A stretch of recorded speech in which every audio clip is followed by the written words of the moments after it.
에베소서 4장 1절부터 6절까지 신약성경 313페이지에 있습니다. 에베소서 4장 1절부터 6절까지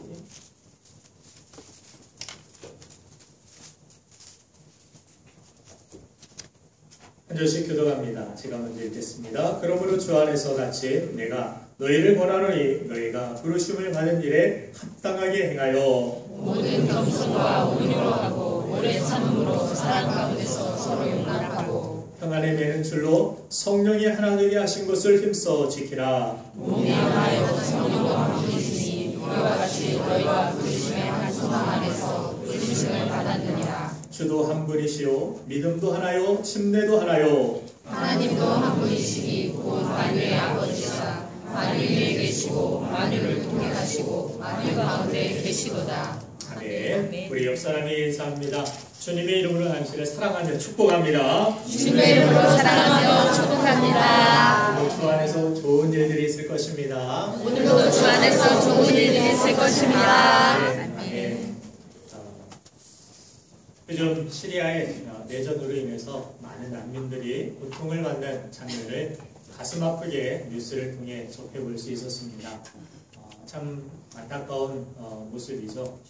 아이가 수영하다 익사한 것이 아니라 내전을 피해서 도망가다가 가족들이 물에 빠져서 죽어서 그 아이가 물살에 떠밀려서 물가에 나온 사진이 공개되었는데 이런 마음 아픈 일은 비단 다른 나라의 문제만은 아니라고 생각합니다.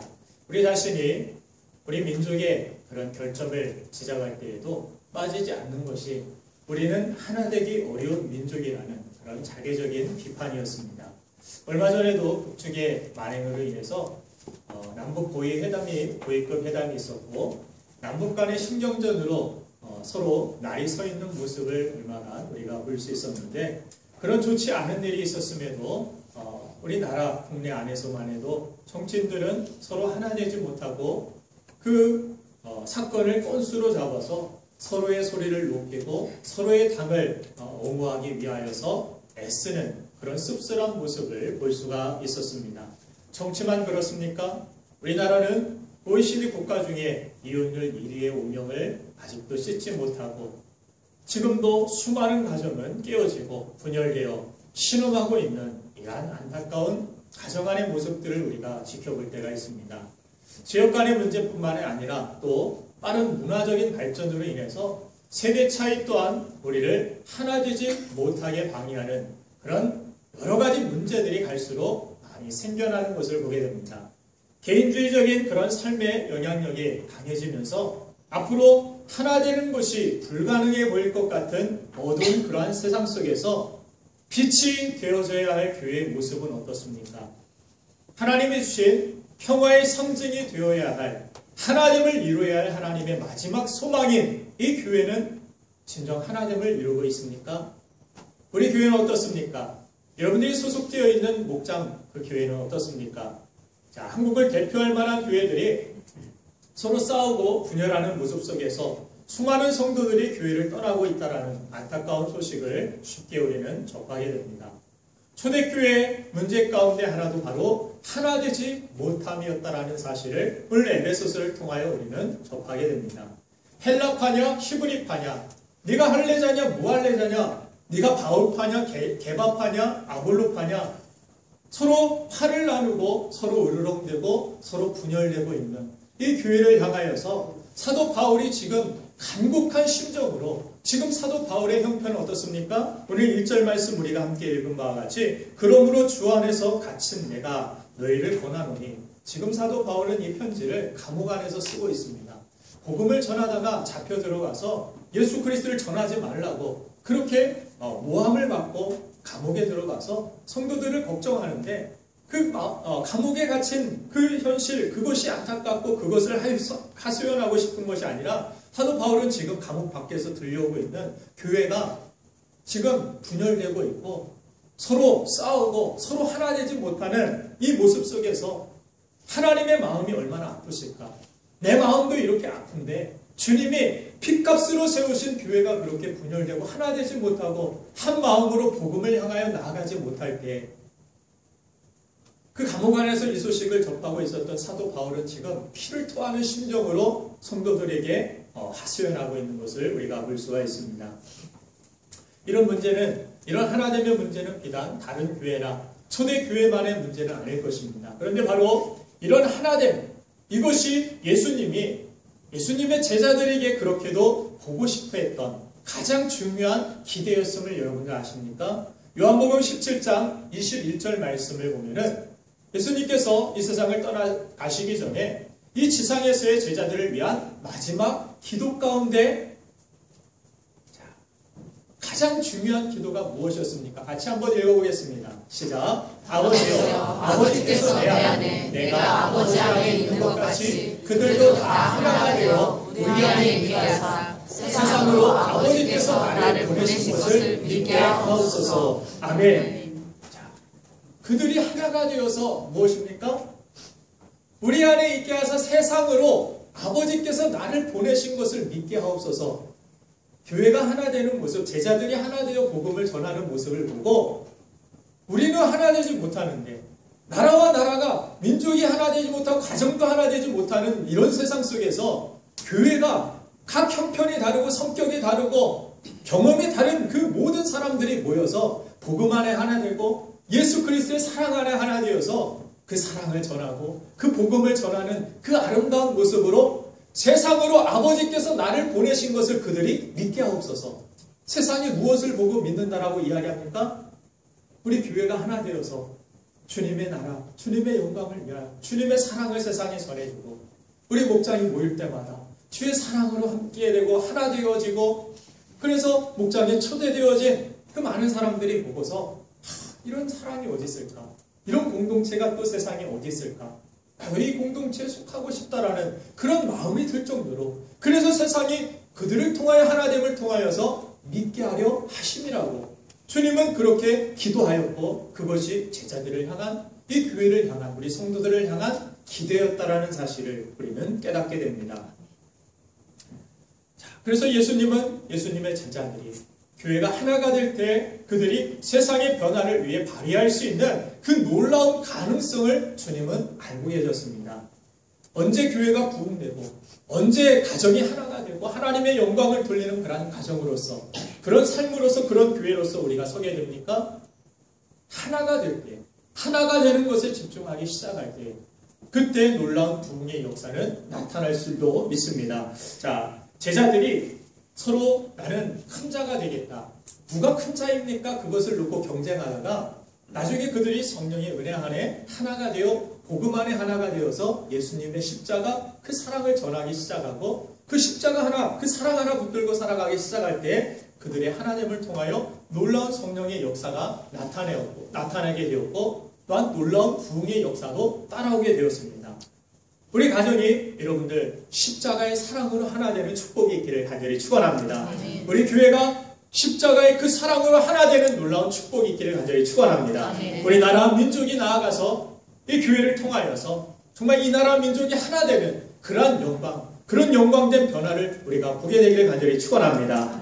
자, 오늘 본문 3절에서 바울 사도는 에베소와 이 소아시아 이 복음화의 사명을 감당해야 할 그가 친히 3년 동안 양육했던 이 에베소 교인들에게 주 62년경에 로마의 감옥에서 붓을 들어서 성령의 하나 되게 하신 것을 힘써 지키라고 기록하고 있습니다.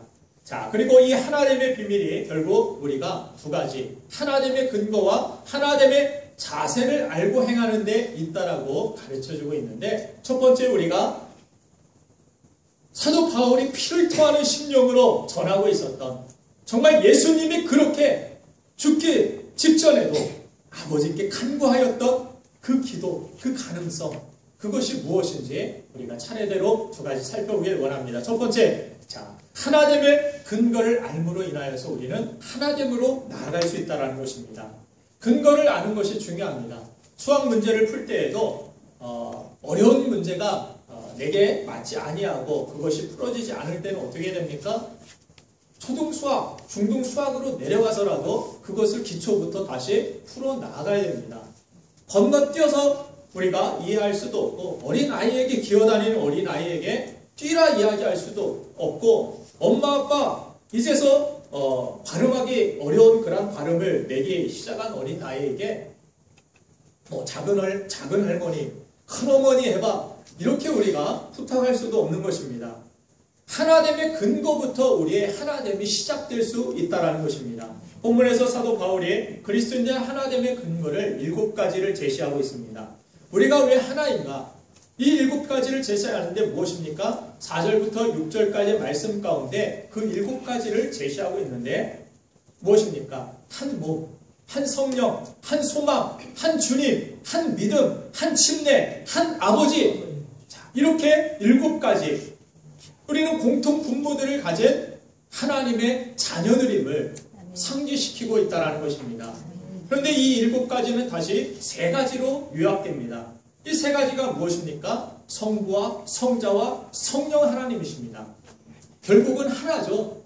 결국 하나님, 아버지 하나님 안에서 그 7가지 모든 것들이 우리가 다 하나님의 자녀로서 하나님의 백성으로서 부르심을 받았고 그 안에서 우리는 하나된 근거가 하나님께 있음을 깨달을 수 있다라고 말씀해주고 있습니다. 특별히 4절의 말씀 가운데 초점이 누구에게 초점이 맺어져 있느냐면 몸이 하나요 성령도 한 분이시라. 성령 하나님이 바로 우리를 하나 되게 하신 우리를 부르신 바로 우리에게 은혜를 입혀주신 분이라고 설명을 해주고 있습니다. 우리는 한 분 성령의 역사로 한 몸인 교회에 속한 바 되고 한 천국의 소망을 가지고 신앙생활을 하게 되었다는 것입니다. 우리가 예수를 주로 아버지로 아버지로 고백하게 하시는 분은 바로 성령님이십니다. 아멘.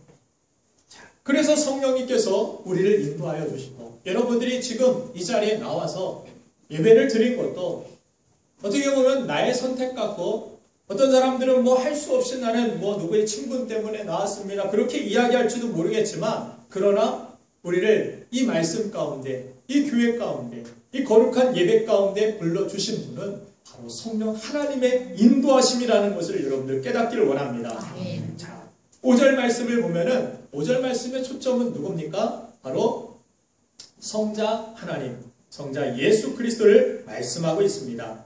자, 주도 한 분이요. 예수 그리스도가 한 분이라는 것입니다. 예수 그리스도 우리를 죄에서 구원하신 그 주님, 그 주님을 우리가 다 믿고 살아가지 않습니까? 우리의 믿음의 초점이 누굽니까? 주님이 되셔야 됩니다. 우리 신앙생활의 초점이 누가 되어야 됩니까? 예수님이 되어야 됩니다. 많은 사람들이 그러나 신앙생활에서 실패하고 떠나가는 이유는 무엇입니까? 신앙생활 하다가 사람을 보기 때문입니다. 내 신앙생활에 초점을 잃어버리고 사람에게 맞춥니다. 사람은 완전하지 못합니다. 물론 믿음생활 잘한 사람으로부터 우리는 좋은 부분을 배우기도 합니다만은 그러나 이 세상에 완전한 사람도 없고 이 세상에 완벽한 교회도 없습니다. 왜 그렇습니까? 이 교회는 천국의 모형입니다.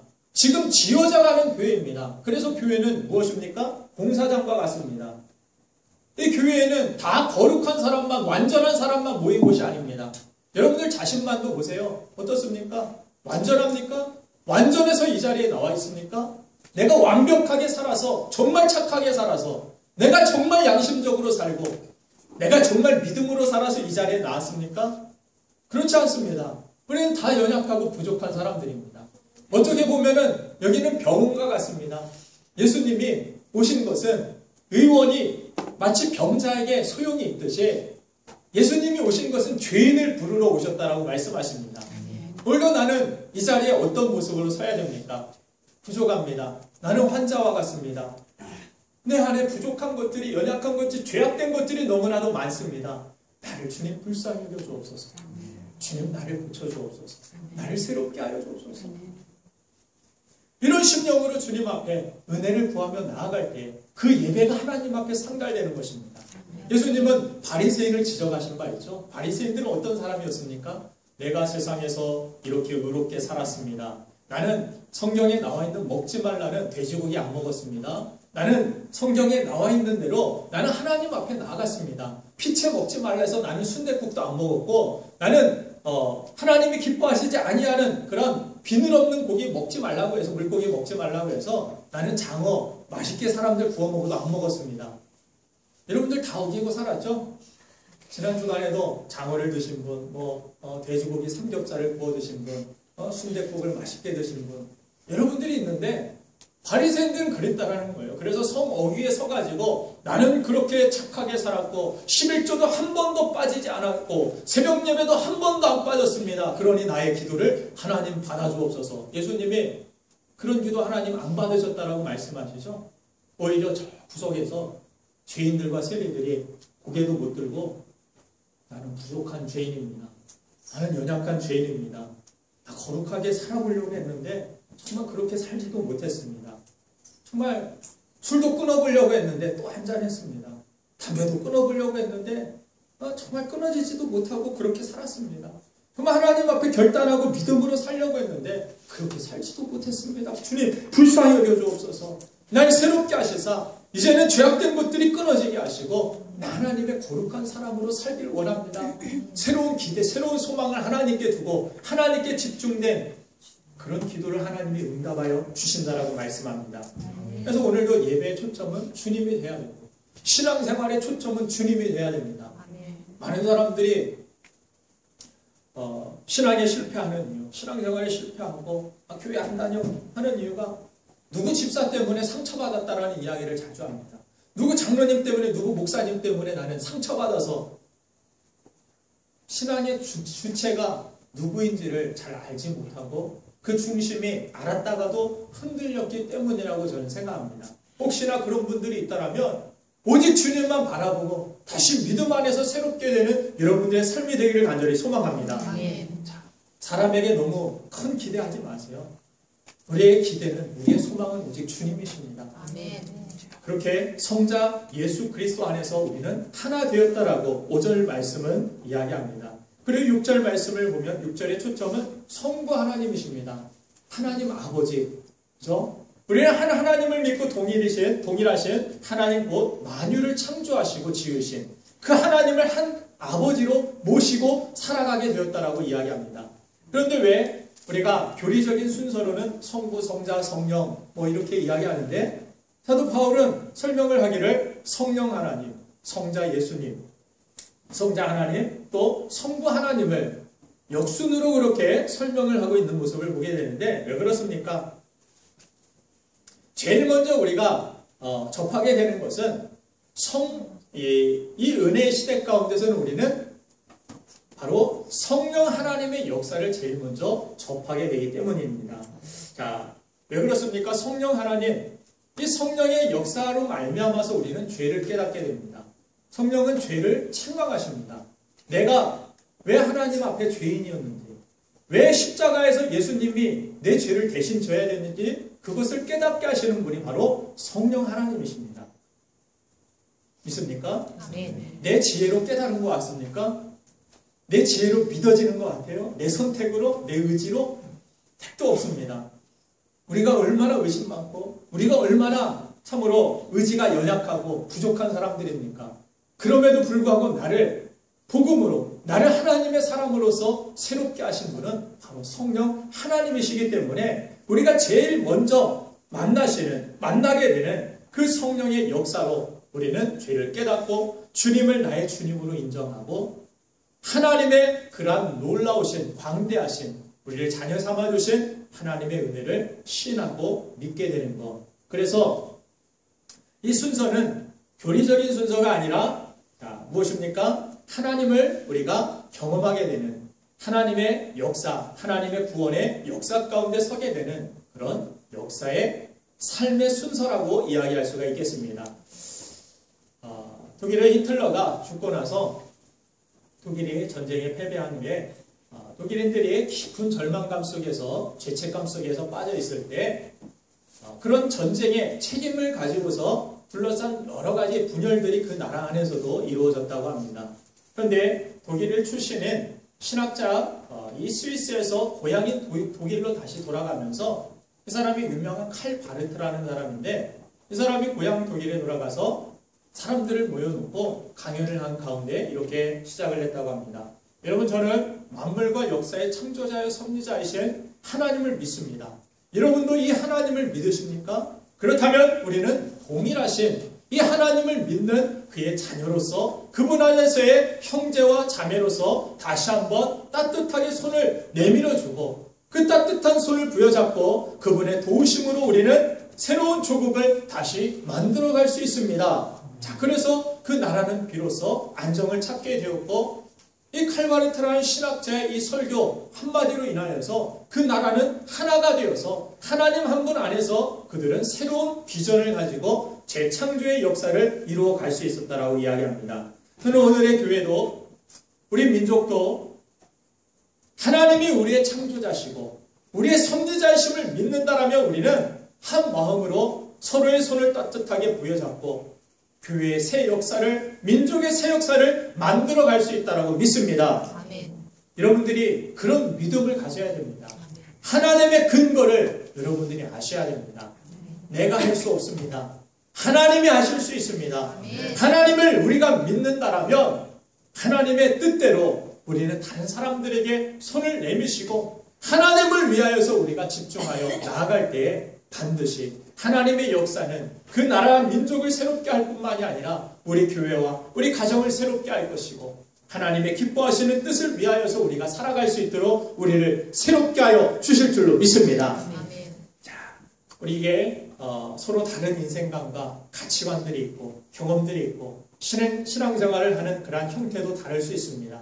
어떤 사람은 속으로 기도하는 것이 중요하다 배운 사람도 있고 어떤 사람은 주여 주여 외치고 기도하는 것이 중요하다 배운 사람도 있고 어떤 사람은 세례를 받아야 된다. 어떤 사람은 침례를 받아야 된다. 침례교, 장로교, 감리교, 순복음 많이 있지만 그 모든 사람들, 모든 신앙의 형태들 다 다르지만 방향이 스타일이 다르지만 그 모든 사람들도 한 분 하나님 아버지 안에서 하나됨을 이루어야 되고 또한 그 하나님 한 분 안에서 오직 하나님만을 바라보고 하나님의 영광을 위하여서 한 몸을 이루는 그런 공동체를 이루어 가야 될 줄로 믿습니다. 아멘. 서로 자기 것들만을 주장하는 것이 아니라 우리는 하나님 아버지 안에서 하나됨을 이룬 그 부르심의 선 하나님의 백성이라는 사실. 그래서 1절 말씀은 이렇게 이야기하죠. 그러므로 주 안에서 갇힌 내가 너희를 권하노니 너희가 부르심을 받은 일에 합당하게 행하여. 여러분, 부름을 받았다는 것입니다. 무엇을 위하여? 하나님을 위하여서. 우리 신앙생활 할 때에도 예배 드리고 왔다 가면 그만이지. 여러분들 이런 생각을 버리시길 바랍니다. 정말 위험한 생각이고 이건 하나님이 세우신 교회를 세우신 하나님의 뜻과 상반되는 그러한 삶입니다. 잘못된 신앙생활이라는 거예요. 교회 왔다 갔다 하면 끝이다. 아닙니다. 부르신 이유 무엇이라 이야기합니까? 부르심에 합당한 일을 하기 위하여서. 그 부르심에 합당한 일은 바로 하나님과 같이 성령께서 우리를 하나 되게 하셔서 교회로 불러주신 것 같이 그런 믿음 안에서 나는 비록 내 주장하고 싶고 내 스타일대로 살고 싶고 그런다 할지라도 교회 안에서 질서를 따라 하나님의 기뻐하시는 뜻을 따라서 우리가 교회에 소속된 공동체로서 지체로서 하나님의 부르심을 따라 하나님을 위하여 나아가야 된다라고 이야기하고 있습니다. 오늘도 우리가 하나님 그분이 나의 아버지심을 우리가 모두 다 고백한다라면 우리는 하나입니다. 우리는 이미 하나가 된 줄로 믿습니다. 그 하나를 위하여서 나아가시고 하나된 근거를 여러분들 잊지 마시길 간절히 축원합니다. 두 번째, 하나님의 부르심 앞에서 우리가 나아가야 될 그러한 바른 태도, 바른 자세는 하나됨의 자세를 실천하는 것입니다. 자, 바울 사도가 본문에서 강조하는 바는 우리가 거듭난 그리스도인이라면 예수 그리스도로 성령의 인도하심으로 말미암아 하나님의 자녀가 되었다라면 이미 하나가 되었다라는 것을 알라가고 강조하고 그 다음에 뭐라고 이야기합니까? 성령이 하나 되게 하신 것을 힘써 지키라. 우리가 힘쓸 부분이 있다라는 것입니다. 우리가 지켜내야 될 부분이 있다라는 것입니다. 어떤 사람은 신앙생활은 그냥 자동적으로 그냥 기분이 좋아지면 하는 것이고 기분 나쁘면 안 하는 것이고 이렇게 살아가는 내 감정이 주체가 되어서 그것이 신앙생활이 내 주관 내가 중심이 되어서 신앙생활하는 사람들이 종종 있습니다. 여러분들, 그것은 신앙생활이 아닙니다. 내가 주인된 인생이죠. 내가 하나님처럼 살아가는 것입니다. 나 기분 나쁘면 안 하고, 나 기분 좋으면 하고, 중심이 납니다. 우리는 중심이 어디에 있습니까? 하나님께 있죠. 말씀이 있지 않습니까? 나 싫은데, 나 기분 나쁜데, 오늘 하나님께 중심을 가지고 여러분들 예배 나오신 줄로 믿습니다. 이 예배 자리에 나오기까지 여러분들 기분 나쁜 일도 있었을 것이고, 내가 마음에 안 드는 사람들도 뭐 만날 수도 있을 것입니다. 그럼에도 불구하고 하나님의 뜻 앞에 여러분들은 내 감정 내려놓고, 내 자신을 내려놓고, 내 뜻을 굴복시키고, 주님이 나의 주님이시기 때문에, 나의 아버지이시기 때문에 순종하여 이 예배의 자리로 나온 줄로 믿습니다. 그 순종의 제사를 하나님이 받으시는 것입니다. 그래서 저는 그냥 평탄하고 기분 좋을 때 예배도 하나님이 받으시겠지만, 그런 감사의 제사를 하나님께서 받으시겠지만, 더욱더 뛰어난 예배는, 더욱더 하나님을 기쁘시게 하는 예배는 나 정말 기분 나쁠 때 드리는 예배, 나 정말 힘들어서, 정말 어려워서 어디 밖으로 출입하기도 어려울 정도로 그렇게 힘든데, 우리 위에서 지금 장로님 네 분이 예배를 드리고 계시는데, 권사님이 몸이 많이 연약해지셨어요. 그래서 막 움직이는 것도 거동하는 것도 정말 불편하고 어렵습니다. 그래서 바로 이렇게 여러분과 같이 그냥 건강한 모습으로 앉아 계시기도 어려워서 위에서 예배를 드리는데, 예배 드리면서 눈이 마주칠 때마다 그렇게 기도하는 심정으로 지금 설교를 하고 있습니다. 하나님께서 은혜 주셔서 여러분들과 같이 건강한 정말 몸을 가지고 하나님 앞에 예배자로 설 수 있도록, 지금 이 자리에 나오지 못한 그런 성도님들도, 직장에 끌려 나가신 분들도 하나님 앞에 나와서 정말 바르게 예배할 수 있는 그날이 올 수 있도록 저는 빈자리를 볼 때마다 그렇게 기도합니다. 여러분들도 정죄하지 마시고 기도해 주세요. 헌면해 주세요. 하나님의 은혜 안에서 그들도 온전히 설 수 있도록 축복해 주시길 바랍니다. 그래서 우리가 성령의 하나됨을 우리가 힘써 지켜야 되는데, 먼저 하나님의 신앙 원리를 사도 바울이 제시해 주면서 그 근거를 너희들 아느냐? 너희들은 이미 하나된 사람들이다. 잊지 말아라. 그 다음에 구체적인 하나님을 위한 행동 지침을 가르쳐 줍니다.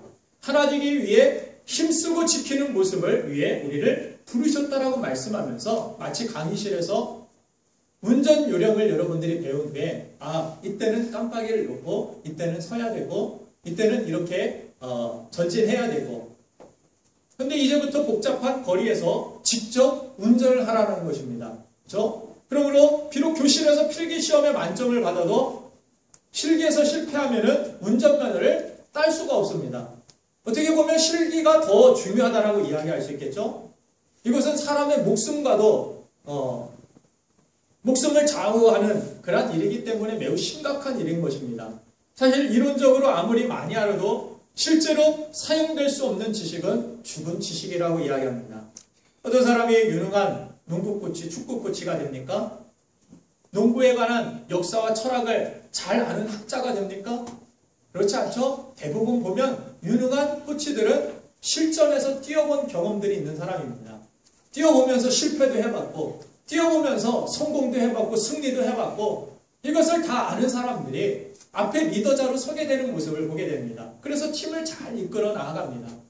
때때로 우리 리더자로 세워진 사람들에게도 하나님께서는 때로 시험을 주시기도 하시고, 때로는 어려움을 주시기도 하시고, 왜 그렇습니까? 미워하셔서 버리셔서 나 하나님의 앞에 충성되게 일하는데 왜 나에게 이런 시험 주십니까? 놀라지 마시길 바랍니다. 그 사람을 하나님은 탁월한 리더자로, 하나님은 탁월한 팀의 리더자들로 세워주시길 원하시는 하나님의 섭리가 있다고 저는 믿습니다. 아멘. 여러분들 더욱 힘을 내시길 바랍니다. 아멘. 자, 그래서 우리가 이론적으로 그렇게 많이 안다라기보다 내가 얼마나 농구장이 규격이 얼마나 많이 되는지 아는 것을 더 중요한 것이 아니라, 우리가 그것을 가지고서 현장에서 뛰고 달리는 것, 현장에서 우리가 얼마나 그것을 가지고 살아가느냐, 이것이 그리스도인의 능력이라는 것입니다. 2절 말씀을 보면 이 하나됨을 힘써 지키기 위한 자세를 격려하는데 함께 읽겠습니다. 시작. 모든 겸손과 온유로 하고 오래 참음으로 사랑 가운데서 서로 용납하고. 아멘. 자, 하나됨을 지키는 네 가지 자세를 설명하고 있습니다. 첫째가 무엇입니까? 겸손한 자세입니다. 둘째가 온유한 자세입니다. 셋째가 오래 참음의 자세. 넷째, 사랑 가운데 용납하는 자세입니다. 신앙생활 어렵다는 사람들은 대부분 이 자세들을 지키는 것이 어렵기 때문이라고 저는 생각합니다.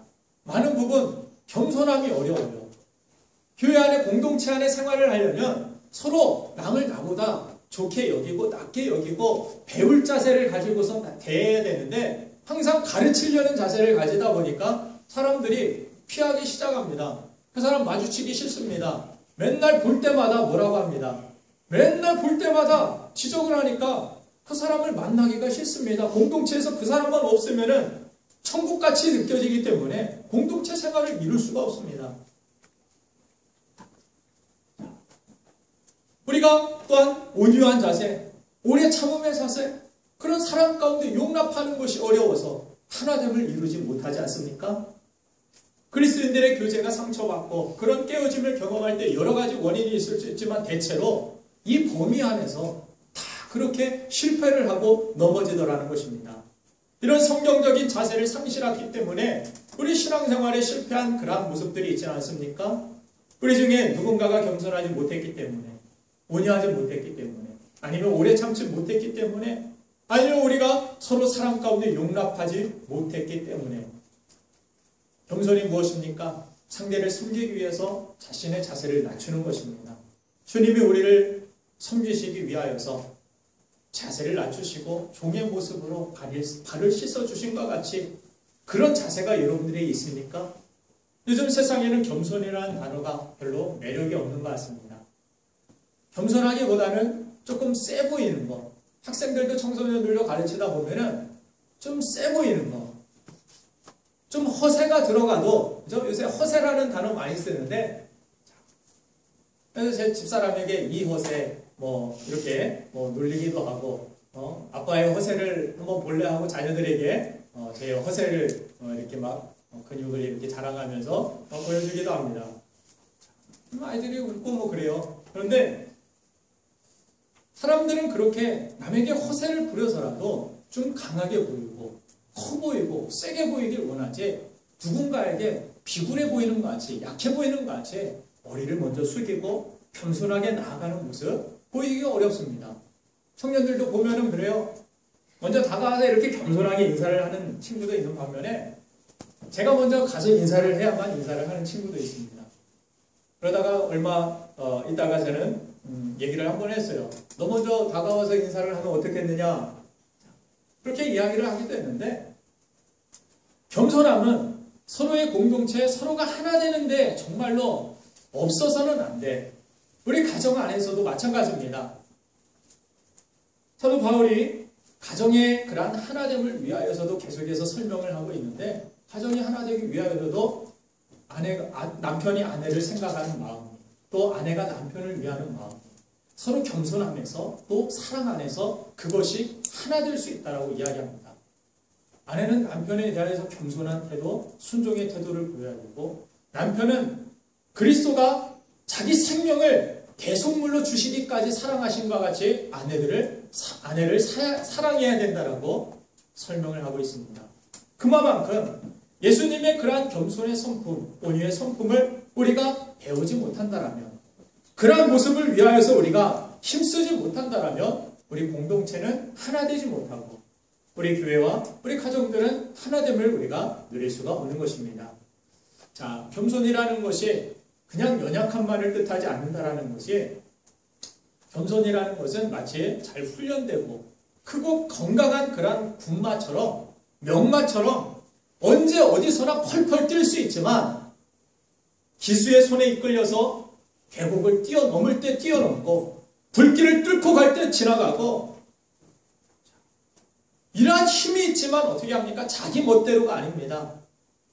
겸손함이라는 것은 하나님의 뜻이기 때문에, 주인의 뜻이기 때문에 자기는 지금 불 가운데 뛰기 싫지만 주인이 뛰어라 할 때 뛰는 것입니다. 그래서 아라비아의 명마들을 훈련시키고 그 명마의 종자를 얻기 위하여서 훈련시키고 고를 때 시험하는 것이 있죠. 무엇입니까? 한 3일 동안 물을 안 주고서 계속 광야를 뛰게 합니다. 사막을 막 뛰게 해요. 말이 뭐가 제일 원하겠습니까?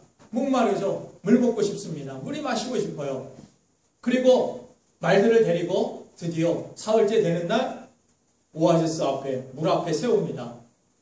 그 앞에 세우고서 어떻게 합니까? 주인의 신호가 떨어질 때까지 기다리는 것을, 물을 보고서 말이 미치겠죠.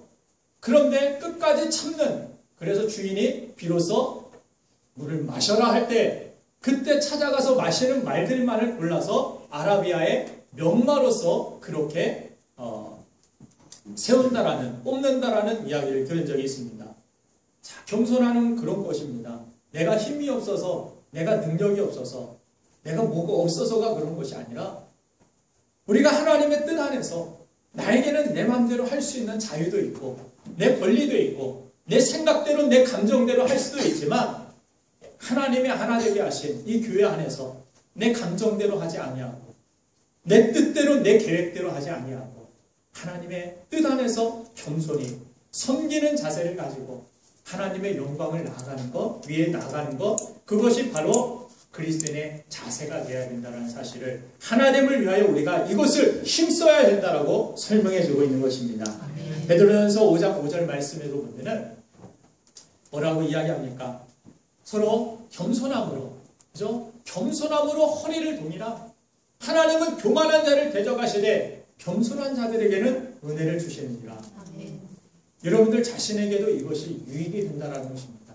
남만 섬겨주기 위한 겸손이 아니라 내 자신이 교만하지 않게 하시기 위해 내 자신이 교만함을 가지지 아니하고 겸손함을 유지할 수 있는 길은 무엇입니까? 내가 교회 안에서 공동체 안에서 겸손의 훈련을 받는 것입니다.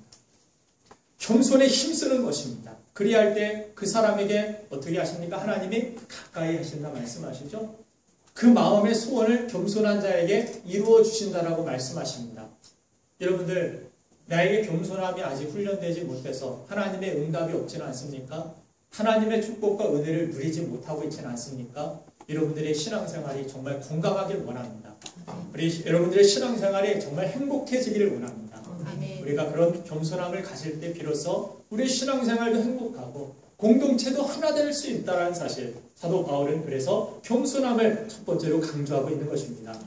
자, 그리고 우리가 또한 사도 바울은 온유함을 가지고 나아가라고 이야기합니다. 자신이 가진 힘을 감정대로 쓰지 아니하고 겸손함과 이 온유함은 뗄래야 뗄 수가 없죠. 그래서 예수님께서도 내게서 와서 배우라고 하실 때 주님의 성품을 강조할 때 온유함과 겸손함을 말씀하신 바가 있습니다.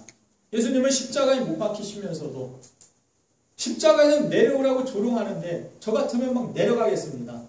내려갔다 다시 올라가면 되지 않을까 그런 생각을 가지고 내가 누굴 위하여 지금 죽고 있는데 그 밑에 와가지고 내려와봐 막 침을 뱉고 돌 던지고 있으면 누구 때문에 지금 이렇게 헌신하고 있는데 이렇게 하고 있는데 그럴 수도 있겠어요. 주님은 온유함을 가지고 오히려 그들을 위하여서 십자가의 죽음을 택하셨습니다. 그 겸손하고 온유한 분이 바로 주님이십니다. 그리고 그 오래 참음으로 그 모든 사명을 이루셨고 또한 사람 가운데 모든 사람을 용납하셨습니다. 그래서 주님이 모든 사람들의 구세주와 주님이 되셨다라는 것입니다.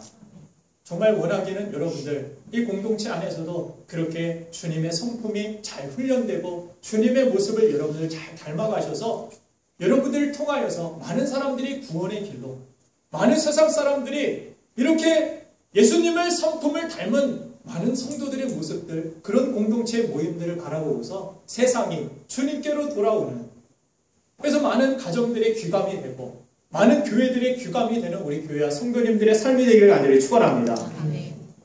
오늘 4장 13절 말씀도 보면은 어떤 말씀을 성경이 이야기하고 있느냐면 같이 한번 읽겠습니다. 시작. 우리가 하나님의 말을 믿는 것과 아는 일에 하나가 되어 온전한 사람을 이루어 그리스도의 장성한 분량이 충만한 데까지 이르리니. 아멘. 네. 내 자신도 성장할 수 있는 길이 된다는 것입니다. 하나님은 누구만을 위한 다른 사람만을 위한 뭐 교회만을 위한 것이 아니라 여러분들은 이미 교회 안에서 한 몸, 지체가 되었습니다. 지체가 되었어요. 손과 발이 되었고, 찬양을 부르는 입술이 되었고, 눈이 되었고, 귀가 되었고, 머리가 되었고, 머리는 예수님이시니까 머리는 여러분들이 될 수 없습니다. 여러분들이 그렇게 머리 되신 주님의 뜻을 따라서 우리는 믿음의 순종, 하나님을 위하여 나아갈 때 하나님의 역사가 이 교회를 통하여서 나타나게 되는 줄로 믿습니다. 자, 중국교회 성도 한 분이 어느 날 자기 눈에 물이 자꾸 줄어드는 것을 발견하고서 알고 보니까 옆에 있는 눈 임자가 자기 눈에서 물을 허락도 받지 아니하고 자꾸 물기를 돌려서 빼가는 것을 발견합니다. 그 사람이 최근에 자신이 섬기고 있는 교회에 나오기 시작한 사람이었다고 합니다. 그래서 아무 소리 안 하고 조용히 가가지고 그냥 물기를 다시 잡아서 자기 쪽으로 다시 원상복귀를 시켜놓으면 그 이튿날에 또다시 와서 그 사람이 수루를 돌려서 자기 눈에 물을 대기 시작합니다. 참 괘씸하죠. 이럴 수가 있나? 분노가 생겼습니다. 자신의 모습을 보고 내가 이렇게 미워하는 마음을 가지고 있으면 안 되겠다 싶어서 기도합니다. 주님, 저 사람이 틀린 일을 하고 있고 내가 올바른 일을 하고 있는데 왜 내 마음속에 평화가 없습니까? 왜 내 마음속에 기쁨이 없습니까? 내 마음속에 미움이 있고 평화가 깨지고 이렇게 싫은 마음으로 내가 살기 싫습니다. 그렇게 주님 앞에 기도했다고 합니다. 그렇게 성령님의 도우심을 구하며 기도하는 가운데 그런 생각이 나더라는 것입니다. 너는 올바른 일을 위해서만 살고 싶으냐? 그 이상으로 내가 나아갈 수 없겠느냐? 그런 음성을 들었다는 것입니다. 그래서 그 뜻을 곰곰이 생각하다가 깨달음이 있어서 이튿날 일찍이 일어나서 자기 눈에 수로를 이은 눈 쪽으로 자기가 스스로 돌려놓았다고 합니다. 그랬더니 얼마 후에 그 사람이 자기에게 찾아와가지고 당신이 정말 그리스도인입니다. 저도 이제 당신처럼 그리스도를 진심으로 믿고 따르는 자가 되고 싶습니다. 그렇게 고백을 하더라는 것입니다. 성도의 교제 중에서 우리가 쉽게 상처받는 가장 중요한 이유는 우리의 삶의 초점을 사람에게만 맞추고 살기 때문입니다. 그러나 우리를 성도의 교제로 모이게 하시고 우리를 교제와 예배로 부르신 이는 궁극적으로 삼위 하나님이신 것을 우리가 알고 그분을 바라보고 그분께 도움을 구하고 성령의 도우심을 우리가 기도하며 살아간다면 내 힘으로는 내 감정으로는 주체할 수 없고 할 수 없는 일이지만 성령께서는 여러분들을 반드시 도와주시고 기도에 응답하여 주셔서 우리 가정이 하나 될 수 있도록 교회가 하나 될 수 있도록 우리가 가는 곳에 평화가 임하고 내 삶이 예수 그리스도의 장성한 분량까지 잘할 수 있도록 성령님은 우리를 붙드시고 도와주실 것을 믿습니다. 자, 그리스도의 승리로 그런 삶의 목표가 단순히 올바른 삶을 사는 것이 아니라 성령 충만한 삶을 살아가는 것. 그때 비로소 우리는 하나 되고 우리를 통해서 하나된 우리 교회 그리고 목장 모임을 통해서 이 어두운 세상에 빛을 비추며 세상은 반드시 환하게 변화될 줄로 믿습니다. 우리 자녀들 세대도 예수님의 사랑을 교회 안에서 그런 성도들의 모습 속에서 배우게 될 것이고 또한 그들이 자라나서 이 교회가 더욱더 하나님이 기뻐하시는 사랑의 사람들로 하나됨을 이루는 그런 강력한 모습으로 세상을 이끌어 나아갈 수 있는 많은 세상 사람들이 이 교회를 바라보고 예수 믿고 구원받는 그런 부흥의 역사를 보게 될 줄로 믿습니다. 자, 우리 함께 이 시간 찬양 드리길 원합니다.